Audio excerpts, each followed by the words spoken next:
Au nom du Père, du Fils et du Saint-Esprit. Amen. Bonne fête à tous en ce jour de la dormition de la Mère de Dieu et toujours Vierge Marie. Le mot dormition est un mot que nous aimons beaucoup dans l'Église orthodoxe, comme pour dire « oui, nous allons nous endormir » et à ce sommeil succédera un réveil et une nouvelle vie commencera. La dormition de la Mère de Dieu est la célébration de sa montée au ciel.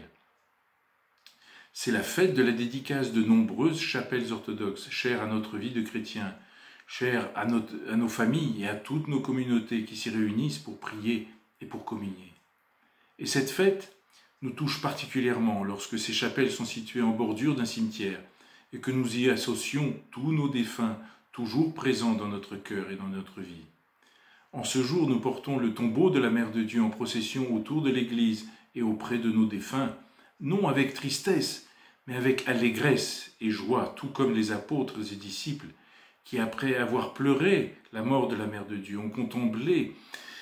l'ont contemplé s'élever en gloire au ciel vers son Fils en chantant « Les trônes, les puissances glorifient la dormition de la Mère de Dieu, et nous, les mortels, sommes dans la joie. » La Mère de Dieu nous accompagne tout au long de l'année liturgique, qui commence en septembre, avec la nativité de la Mère de Dieu et se termine en août par sa dormition.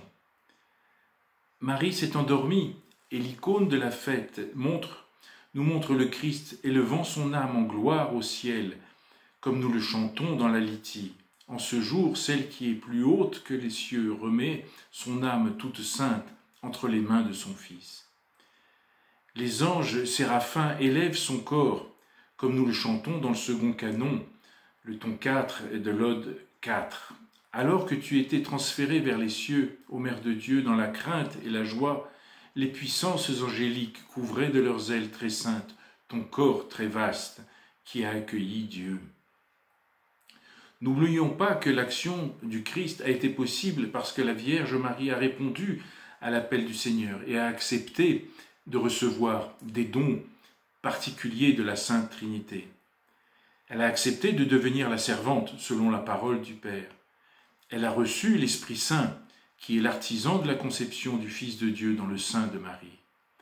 Et elle a mis au monde le Christ, le Fils de Dieu, et en nous l'offrant comme au jour de sa mort, où au fond, elle nous dit « Je m'en vais, mais je vous laisse mon Fils ». Nous fêtons donc aujourd'hui la dormition de celle qui était vivante, comme chacun de nous souhaiterait l'être ou le devenir. Marie nous montre comment vivre en Christ. Marie nous montre la force, on pourrait même dire l'efficacité spirituelle d'une telle vie vécue en Christ, une vie qui nous conduit vers la résurrection. Et en effet, l'Église nous donne le sens de la dormition de Marie dans ce beau texte que nous avons chanté hier soir à la Vigile. Merveille vraiment, la source de la vie est mise au sépulcre et son tombeau devient l'échelle du ciel. La très sainte Vierge, la bienheureuse Marie, est bien morte, mais lorsque nous chantons « et son tombeau devient l'échelle du ciel », alors nous comprenons que la fête de la dormition, au-delà de la commémoration de la mort de Marie, nous indique la voie de la résurrection.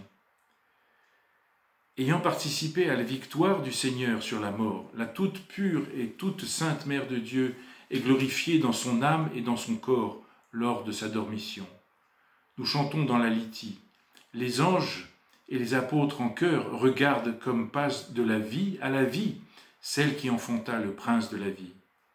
C'est pour cela qu'elle intercède de façon exceptionnelle dans la vie de chacun de nous, avant et après sa mort. Nous chantons à la Mère de Dieu dans l'office des défunts, afin que par toi nous retrouvions le paradis. Et avec Marie, c'est l'humanité tout entière, c'est la nature humaine, fidèle à Dieu. C'est chacun de nous qui est invité à être reçu au ciel, invité à goûter à la vie éternelle et à vivre pleinement la résurrection. Le Christ nous dit que Dieu n'est pas Dieu des morts, mais des vivants. Nous connaissons bien l'évangile de la dormition qui est lu en cette fête. Il s'agit de celui de Marthe et Marie, dans lequel le Christ nous dit des paroles qui parfois nous déroutent. Nous qui sommes pleins de bonne volonté et d'énergie pour agir, et patatrac. Voilà que le Christ nous dit « Heureux plutôt ceux qui écoutent la parole de Dieu et qui l'observent. » En fait, le Christ ne nous dit pas d'arrêter nos actions, il nous demande de nous enrichir en vue de Dieu, c'est-à-dire de réserver un temps d'écoute de la parole de Dieu, un temps d'instruction, afin que nos actions soient guidées par l'Esprit Saint, soient emplies de la parole de Dieu, de demandes d'intercession, en particulier à la Mère de Dieu, et que nous invitions Dieu à participer à nos actions, à notre vie. Cela peut être la lecture de l'Évangile ou du Nouveau Testament, plus globalement, ou des pères de l'Église. Mais le Christ nous remet aussi en question. Ainsi, à l'approche de la nouvelle année liturgique, qui est aussi le début de l'année scolaire, quel choix vais-je faire? Quelle est donc ma vocation? En quoi se révèlent les dons du Seigneur pour cette nouvelle année? Nous cherchons avec raison à gérer notre temps, à équilibrer le temps que nous partageons entre nos différentes activités et les différentes personnes que nous rencontrons. Mais nous oublions parfois que de tout ce que l'on a acquis sur terre, seuls les fruits des dons spirituels resteront pour la vie éternelle.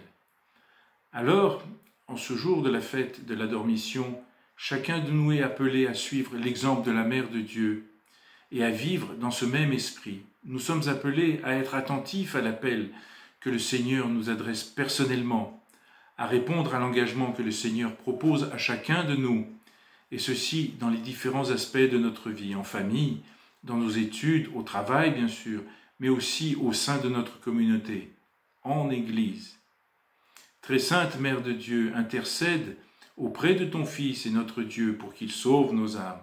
Amen. Bonne fête à tous.